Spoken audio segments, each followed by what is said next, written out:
Hello and welcome friends, sports 9 में आप सभी लोगों का स्वागत है। जसप्रीत बुमराह वो नाम जिसके ऊपर कुछ ज्यादा ही मेहरबानी जो है वो टीम इंडिया के मुख्य सेलेक्टर अजीत आगरकर और टीम इंडिया के हेड कोच गौतम गंभीर दिखा रहे हैं।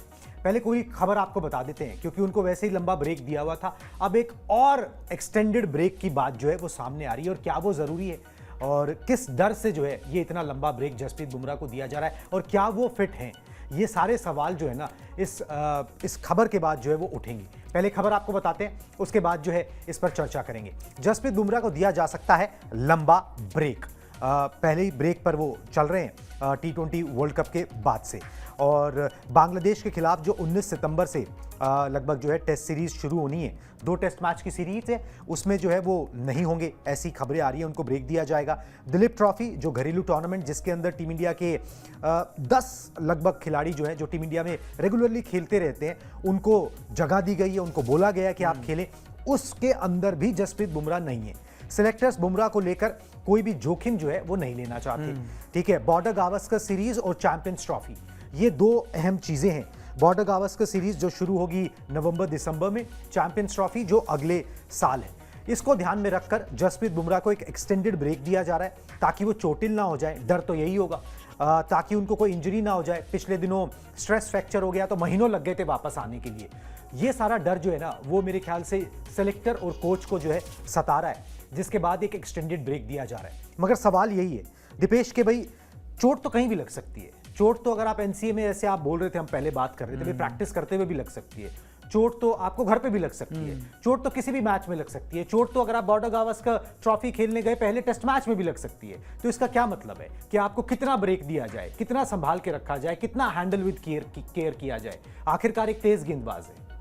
एक हैंडल विद केयर होता है, एक होता है ओवर कर देना किसी चीज को। इनके केस में वही हो रहा है। ये कोई घर में रखा शीशे का टुकड़ा थोड़ी है कि भाई उसको वहीं रखना है, उसके अलावा बाहर ही नहीं निकालना है। ये तो खराब बात है ना। फिर आप प्लेयर को यूटिलाइज कहां कर रहे हो? देखो, आप ब्रेक नहीं दिया होता समझ में आता, एक अच्छा खासा ब्रेक मिल गया, महीने 2 महीने का ब्रेक हो गया। एग्जैक्टली। उसके बाद भी अगर आप नहीं खिलाओगे तो फिर कब खिलाओगे? वो रिदम नहीं टूटता। हाँ, एक बात होती है कि आप जनरेशन के सबसे बड़े तेज गेंदबाज हैं, तो ये किस तरीका जो प्रिवेंशन हो रहे हैं मैं तो समझ नहीं पा रहा। प्रिवेंशन नहीं है, ये ज्यादा काम खराब हो रहा है। अब खिलाना पड़ेगा भाई। बांग्लादेश प्ले कर देना। हमने ऐसे हल्के में लिया था श्रीलंका की टीम को, अभी रिसेंटली बात है ना, उन्होंने हरा दिया हमको। अगर बांग्लादेश की टीम ने वहां कुछ अच्छे कंडीशन देखते हुए हरा दिया हमारी टीम को बिना बुमराह के, तो क्या होगा फिर? वर्ल्ड टेस्ट चैंपियनशिप की जो टेबल, उसके बाद होगा ये कि अगर आप टेस्ट में हार गए बांग्लादेश से, तो जो आपको बॉर्डर गावस्कर ट्रॉफी खेलनी है उसके अंदर लेट से आपको 1 या 2 टेस्ट मैच जीतने हैं, तो आपको 3 जीतने पड़ेंगे। फिर क्या करोगे? वो मुश्किल है। ऑस्ट्रेलिया के अगेंस्ट वो मुश्किल है। फिर मुश्किल वहां बुमराह अब चोटिल तो वही बात आपकी जो हम कर भी रहे थे, आप भी लगातार कह रहे हो कि नेट्स करने गए, आगे झटका बैक में, फिर क्या करोगे उस चीज में? ये डर डर के थोड़ी ना काम चलता है। एटलीस्ट खेल के चोटिल हो तो ज्यादा बेटर है, मत चोटिल तो नहीं होने चाहिए। हम खुद चाहते हैं कि बुमराह बड़ी सीरीजों में ज्यादा खेलें, लेकिन इसका ये मतलब नहीं है कि 6 महीने उनको ब्रेक पे रखो, 3 महीने फिर खिलाने के लिए बुलाओ, फिर उनको रेस्ट पे भेज दो। ये थोड़ा ये तरीका ठीक नहीं है। मैं यही मानता हूं कि खिलाना तो चाहिए एटलीस्ट। प्रिवेंशन ठीक है, बहुत अच्छी बात है। श्रीलंका उनको नहीं भेजा, वनडे में नहीं खिलाया, T20 में नहीं खिलाया, कोई जरूरत नहीं थी, लेकिन टेस्ट सीरीज में उनकी जरूरत है फिलहाल। टेस्ट सीरीज अगर नहीं खेलेंगे तो फिर कहीं ना कहीं टीम इंडिया प्रेशर में आ सकती है। टीम इंडिया इसलिए प्रेशर में आ सकती है क्योंकि बुमराह ही एक ऐसे गेंदबाज हैं जो सामने वाली टीम जिनसे डरती है, लिटरली दूसरे गेंदबाज उस चीज का फायदा उठा के विकेट्स लेते हैं। तो बुमराह को खिलाना चाहिए। अब थोड़ा सा ये भी रीजन होता है कि हो सकता है कि एक्स्ट्रा कॉन्शियस हो रहे हो, बहुत ज्यादा है ना, बहुत ज्यादा, बहुत ज्यादा जरूरत नहीं है भाई। आप खिलाओ। अगर खिलाड़ी बोल रहा है कि भाई मेरे को ब्रेक चाहिए, अगर खिलाड़ी बोल रहा है कि भाई मेरे को 1 टेस्ट मैच खिला लो, 1 रहने दो, तो भाई उस तरीके से करो ना। आप ऐसे ही भाई कि भाई चलो बिल्कुल ही घर बैठा दिया, ठीक है, उससे क्या होगा? उससे तो रिदम बिगड़ता है। अब पुराने जमाने में लोग जो होते थे, जो क्रिकेटर्स होते थे, वो तो बोलते थे भाई जितना ज्यादा खेलोगे ना उतना ज्यादा रमोगे। ठीक है, आप जाके काउंटी वाउंटी भी खेलते थे, वो सब कुछ भी होता था। चलो इस जमाने में क्रिकेट बढ़ गई है कि भाई आपको आईपीएल भी खेलना होता है, फ्रेंचाइजी क्रिकेट भी है, इंटरनेशनल क्रिकेट भी है, फॉर्मेट्स भी 3-3 है, सब कुछ है।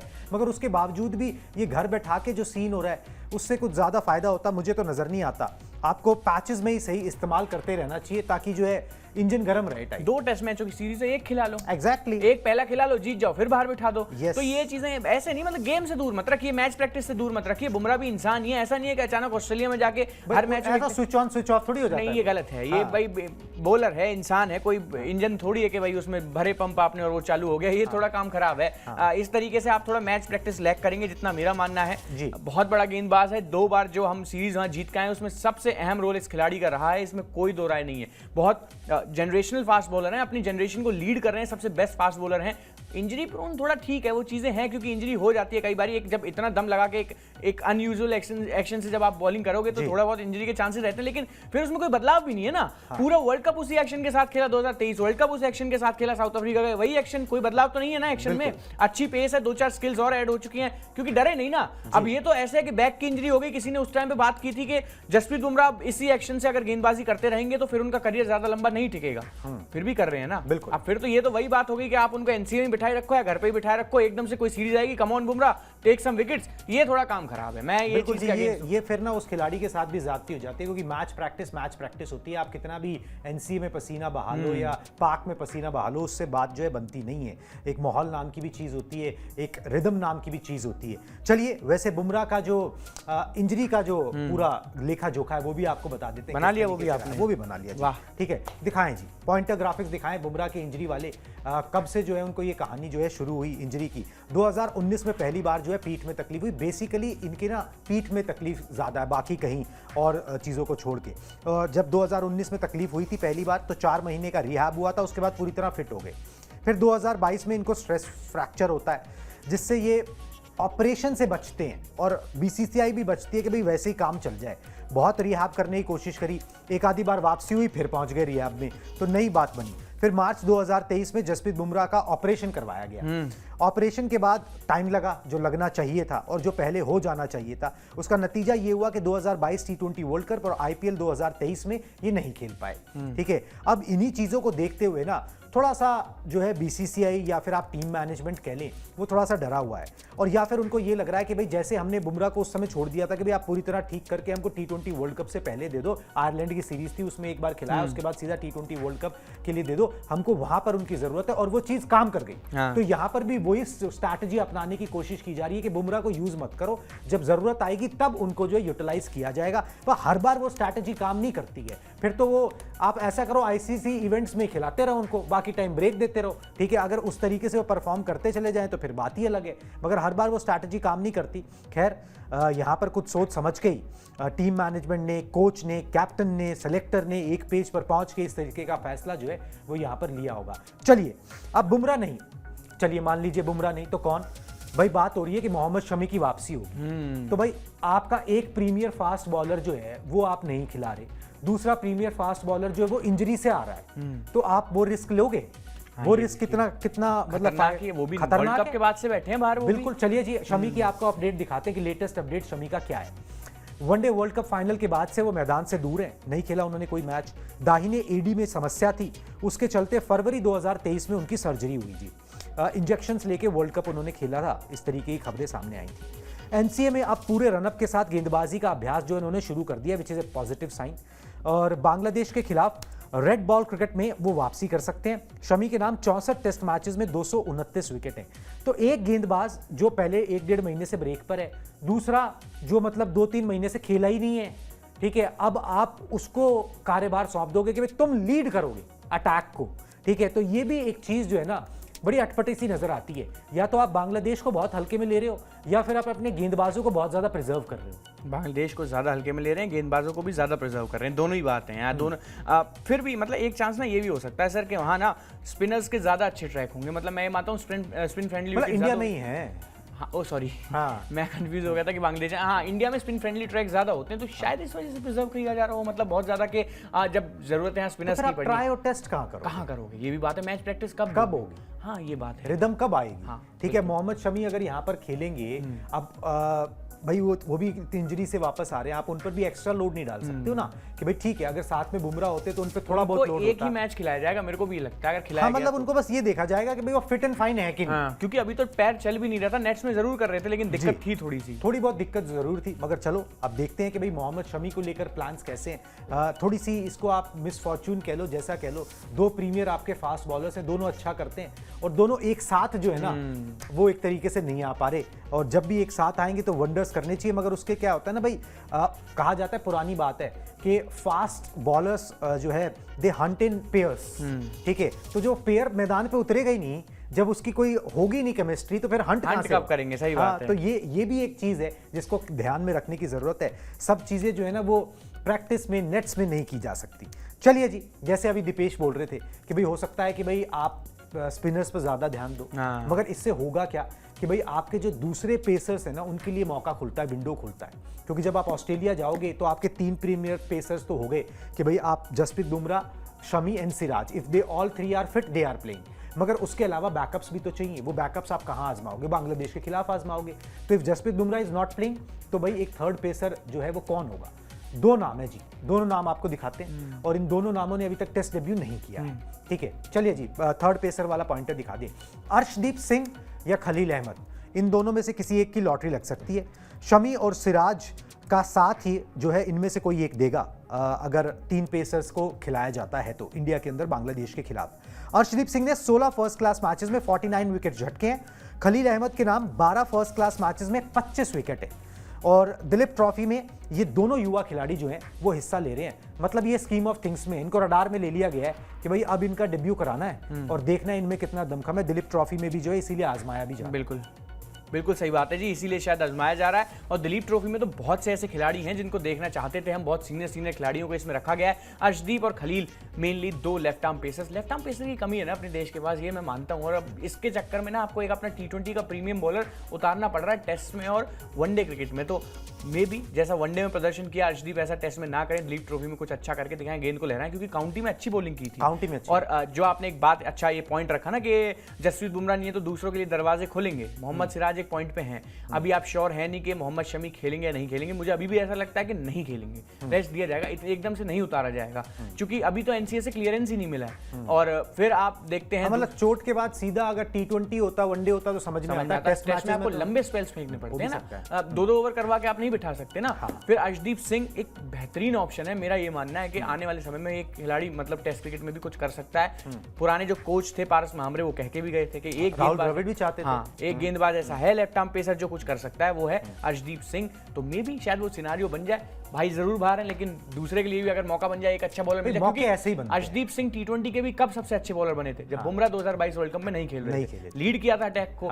और अभी एज ही क्या है, कुछ भी नहीं, 140 प्लस फेंक लेते हैं, थोड़ी स्विंग विंग और करा लें तो बढ़िया काम हो जाएगा एकदम टेस्ट क्रिकेट के लिए। बिल्कुल जी, विंडो इसी तरीके से खुलती है। कोई अगर जगह छोड़ता है, थोड़ी अपॉर्चुनिटी बनती है, आपको मंच मिलता है, आप परफॉर्म करके दिखा देते हो, फिर आप स्कीम ऑफ थिंग्स में रडार में रहते हो। इसी तरीके से जो है विंडो खुलती है, क्योंकि कोई आपके लिए छोड़ता नहीं है। और क्यों ही छोड़े, वो उसका खुद का भी अपना एक करियर है और वो उसको बनाना चाहता है, उसको आगे खींचना चाहता है और उसकी भी एज उसके साथ है।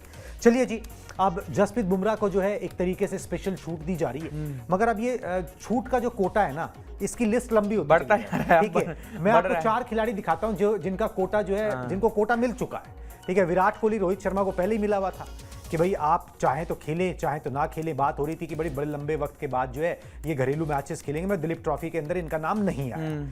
जो हार्दिक पांड्या, इनको भाई इनको भी जो है हेड कोच साहब ने बोला कि भाई इनका केस डिफरेंट है, इनकी फ्रेजाइल बॉडी है, अगर हम इन्हें व्हाइट बॉल में काम लेना चाहते हैं इनसे तो हमसे जबरदस्ती रेड बॉल फ्रेजाइल बॉडी का मतलब क्या है? मेरे को एक आप ये समझाओ, ये कोई पता ही कोई वो वाला सीन है क्या कि कागज का बने हुए बारिश आएगी तो गल जाएंगे, कुछ ऐसा सीन है क्या? मतलब या तो ये है कि या तो देखो ये हो गया कि प्लेयर ने बोल दिया कि भाई मेरे को खेलना ही नहीं है ये राइट क्या बॉल, मतलब है? प्लेयर नहीं खेलना रेड बॉल, क्या आगे प्लेयर क्यों लगा है भाई? उसको उन्होंने बोला सीधा भाई मैं व्हाइट बॉल का प्लेयर हूं, मेरे को रेड बॉल में कंसीडर भी मत करना, मैं दिलीप ट्रॉफी क्यों खेलूं, मुझे कंसीडर करो ही मत। एनसीए में प्रैक्टिस करते रहेंगे, नेट्स में गेंदबाजी करेंगे, जिम में खूब ट्रेन करेंगे, लेकिन मैच खेलने के टाइम पे हम फ्रेजाइल हैं। ये मतलब मैं समझ नहीं पा रहा इसके क्या, इसकी डेफिनेशन क्या है और कोच ऐसी दलील ले भी क्यों रहे हैं? भाई ये थोड़ा सा देखिए ट्रिकी मसला तो है ही। मतलब अगर आप एक देखिए कायदे कानून अगर आप बोलते हो ना, जब आप कायदा कानून बोलते ही हो ना, तो इसका मतलब ये होता है कि वो सबके लिए बराबर है। ठीक है, मगर जब अगर आप उस कायदे कानून में ऊपर जो है मार्क लगा देते हो, ठीक है, वो स्टार का, तो इसका फिर मतलब कुछ रह नहीं जाता। फिर ये होता है कि भाई कुछ के लिए है, कुछ के लिए नहीं है, कुछ बड़े हैं, कुछ छोटे हैं, कुछ फ्रेजाइल बॉडी है, कुछ ये है, कुछ वो है। ठीक है, तो ये सारी चीजें जो है कहानियां सामने आने लगती हैं, which is not good for the team. एक कल्चर जो है उससे थोड़ा सा डिस्ट्रॉय होता है, मगर कई बार जो है ना आपको इग्नोर करनी पड़ती हैं चीजें फॉर दी बेटर फ्यूचर के लिए। शायद इस तरीके से जो है मामला आगे बढ़ता है। चलिए, ये सारा मामला तो हो गया। बेटर फ्यूचर बोल के आपने एकदम ना कवर अप दे दिया सारी चीजों। भाई कवर अप तो करना पड़ेगा ना, अब आप क्या करोगे? भाई देखो, मैंने एक चीज सीखी केविन पीटरसन का एक उदाहरण से। केविन पीटरसन बहुत बढ़िया खिलाड़ी थे, बहुत अच्छा किया भी, ठीक है, जिंदगी में, मगर जितना अच्छा वो और कर सकते थे वो नहीं कर पाए। कर पाए। क्यों? क्योंकि इंग्लैंड ने कायदा और प्लस कानून लगा दिया ठीक है भाई, ये होगा उनके ठीक केस है? में तो next level politics. Next level की पॉलिटिक्स होगी, कायदा कानून लगा दिया गया। अब आप सुपरस्टार खिलाड़ी को ना कायदे कानून से मैनेज नहीं कर सकते, ठीक है? वो कहेगा ठीक है जी, थैंक यू वेरी मच, और वो अपना चल जा रहा देगा, हूं, हाँ, ठीक है? हाँ, वो सही अपना इधर उधर लीग खेलने चल देगा, कहीं चल देगा। नुकसान आपकी टीम का होगा, नुकसान देश का होगा, हुआ भी। ठीक है? नुकसान उस खिलाड़ी का भी होगा, ठीक है? और ऐसा हो जाता है तो वो एक मैनेजमेंट जो होती है, मैन मैनेजमेंट जो होती है ना, उसमें थोड़ा फ्लेक्सिबल शायद होना पड़ता है, ठीक है? वो फ्लेक्सिबिलिटी चाहिए, मगर कितनी और कितनों के लिए, ठीक है? ये एक सवाल है। 4 तो हमने नाम गिना दिए 11 में से, ठीक है? अब उसके बाद जो है 11 में से गिनवाए 4 ये तो 11 तो ये तो खेलेंगे कि नहीं? मतलब अगर आप चैंपियंस ट्रॉफी खेल रहे हो तो ये चारों हैं अभी। हाँ, तो फिर 11 में से 4 तो हो ही गए। तो अगर आप बाकियों को फिर नहीं, बोलोगे टेस्ट क्रिकेट का देख लिया जाए तो अश्विन का नाम भी जुड़ जाता है, फिर अश्विन का नाम शमी को जुड़ भी आप जाएगा। नहीं खिलाओगे, अश्विन नहीं खेल रहे, अभी TNPL खेल रहे थे। अब ये चीज, ये समझ से परे। अब TNPL के लिए अश्विन फिट है, लेकिन दिलीप ट्रॉफी के लिए नहीं है, क्यों? भाई अब यही है, वो सीनियर खिलाड़ी हैं तो उस तरीके से ट्रीट किया स्टीव स्मिथ जाता है। काउंटी नहीं खेल रहे हैं, पैट कमिंस काउंटी नहीं खेल रहे। बड़ी मुश्किल हो जाती है ऑस्ट्रेलिया में, बड़ी मुश्किल हो जाती है। मैं वही कायदा पूछ रहा कानून सबके लिए लागू होता पैट है वहाँ कमिंस पे। वर्ल्ड कप विनिंग कैप्टन थे ना, इस T20 वर्ल्ड कप में पानी पकड़ा रहे थे शायद, इफ आई एम नॉट बिल्कुल, रॉन्ग। बिल्कुल, तो ये बिल्कुल। क्यों, मतलब ये वो वाली मेंटालिटी इंडियन सेटअप में क्यों नहीं है? भाई ये पता नहीं, ये चक्कर है। और पता है क्या, ये कल्चर है। अगर आप इस कल्चर से विपरीत जाने की कोशिश करते हो, जैसा कि किया ऑस्ट्रेलियन कोच ने, ठीक है? उसके बाद जो तमाशा हुआ, बहुत विवाद ठीक है? तो बहुत विवाद हुआ। तो भाई हर जगह का एक कल्चर होता है, वहां पे दुनिया वैसे ही चलती है, ठीक है? तो भाई उसको वैसे ही चलने दिया जाए, क्यों छेड़छाड़? Unfortunately। हाँ, क्यों ज्यादा छेड़छाड़ की जाए? जो है वो तबाह होने लगेगा। ऐसा ही हुआ भी था ग्रेग चैपल के जमाने में। चलिए जी, आगे बढ़ते हैं। अब बात करते हैं जी प्रधानमंत्री मोदी की। पेरिस ओलंपिक से जो है एथलीट्स लौट आए हैं, पीएम से उन्होंने मुलाकात की है। पीएम ने उनको घर पे बुलाया, इनफैक्ट सबको, ऐसा नहीं कि भाई मेडल विनर को बुला लिया हो, सबको बुलाया जो दल वापस आया है। जरा पहले खबर बता दें, फिर उस पर चर्चा भी कर लेंगे। पेरिस ओलंपिक के एथलीट्स जो है प्रधानमंत्री से मिलने पहुंचे। पीएम वाले पॉइंटर्स प्ले कर दें प्लीज। और भारतीय हॉकी टीम ने पीएम को जो है गिफ्ट दिया है, स्पेशल गिफ्ट, जर्सी गिफ्ट दी है टीम की। और दूसरे मेडल विनर खिलाड़ियों से भी नरेंद्र मोदी मिले। इनफैक्ट जो है मनु भाकर से भी मिले, उन्होंने अपनी पिस्टल भी दिखाई, भेंट नहीं दी बस, वो ये अलग बात हो गई, ठीक है? पेरिस ओलंपिक 2024 में 117 एथलीट्स जो है वो गए थे और भारतीय दल ने पेरिस ओलंपिक में 6 मेडल कुल टोटल जीते थे। सबसे मिले प्रधानमंत्री साहब, सबका हौसला बढ़ाया, सबको शाबाशी दी और आगे के लिए शुभकामनाएं दी। अपनी तरफ से जो हो सकता है हर पॉसिबल सपोर्ट उसको दोबारा से रिपीट किया और वो किया भी जा रहा है, उसमें कोई कमी यहाँ पर छोड़ी नहीं जा रही। मगर ये एक अच्छा जेस्चर है। जब आप गए थे खिलाड़ी तब भी पीएम मिले थे, जब खिलाड़ी वापस आए हैं तब भी पीएम मिले हैं। हाँ। और ऐसा नहीं कि सिर्फ उनसे मिले हैं जिनका नाम हो गया, सबसे मिले हैं, सबसे बातचीत की है। ये बहुत इंपॉर्टेंट है। मेंटल सपोर्ट यही होता है, हाँ। मतलब Backing। इमोशनल, हाँ बिल्कुल यही करना होता है। अच्छा, एक और इससे बड़ा पीएम के लिए अगर देना ही, भाई एक एग्जांपल और बड़ा अच्छा मेरे सामने आता है। 2023 का वर्ल्ड कप फाइनल हारे, पहुंच गए थे वहाँ पे, तुरंत टीम के पास पहुंच गए थे, उनको दिलासा देने, उनको समझाने कि कोई नहीं, एक मैच ही तो था, गवा दिया, कोई बड़ी बात नहीं है। और उसके बाद फिर 2024 में जब T20 वर्ल्ड कप टीम जीत के आई, तो फिर जीतने के बाद मिले हैं पूरी टीम से, बहुत अच्छी तरीके से मुलाकात की है। हारे थे तब भी मिलने आए थे ड्रेसिंग रूम में, जीतने के बाद अपने होटल में बुलाया, बड़े शानदार तरीके से पीएम आवास पे उनको बुलाया गया, उनका स्वागत किया गया, उनको कहीं ना कहीं उनका सत्कार किया गया। तो ये चीज़ें अच्छा फील कराती हैं कि भाई देश का सबसे बड़ा इंसान अगर आपको कहीं ना कहीं प्रोत्साहन दे रहा है, आपको बैकिंग कर रहा है, तो बड़ी अच्छी बात होती है खिलाड़ियों के लिए, आगे के लिए। बिल्कुल जी, खिलाड़ियों के लिए बड़ी अच्छी बात होती है और ये एक तरीके से प्रोत्साहन करना है खिलाड़ियों का। और खेलों के प्रति जो है ना, आपको ये दिखाना है कि भाई हम खेलों के प्रति जागरूक हैं। बिल्कुल। हम खेलों को बढ़ाना चाहते हैं, हम खेल को जो है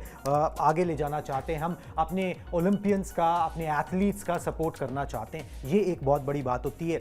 और इतने इससे बड़ा मोटिवेशन और क्या ही होगा कि आपको पीएम जो है वो बुला रहे हैं वापस देश लौटने पे। जो खिलाड़ी खाली हाथ भी आए उनको भी जो है वहाँ पर आदर सत्कार जो है उनका किया गया है। चलिए जी, ये खबरें थी पूरे दिन भर की, मैंने और दीपेश ने आपके सामने परोस दी। इस तरीके से हम सारी चीज़ें जो है स्पोर्ट्स 9 पर आपके सामने लेकर आते रहते हैं। तो प्लीज़ आप स्पोर्ट्स 9 को सब्सक्राइब कर लीजिए ताकि आपको वेल इन एडवांस जो है नोटिफिकेशंस मिल जाएं, आप अपडेटेड और इन्फॉर्म्ड रहें। अब हमें दीजिए इजाज़त, टाटा बाय बाय।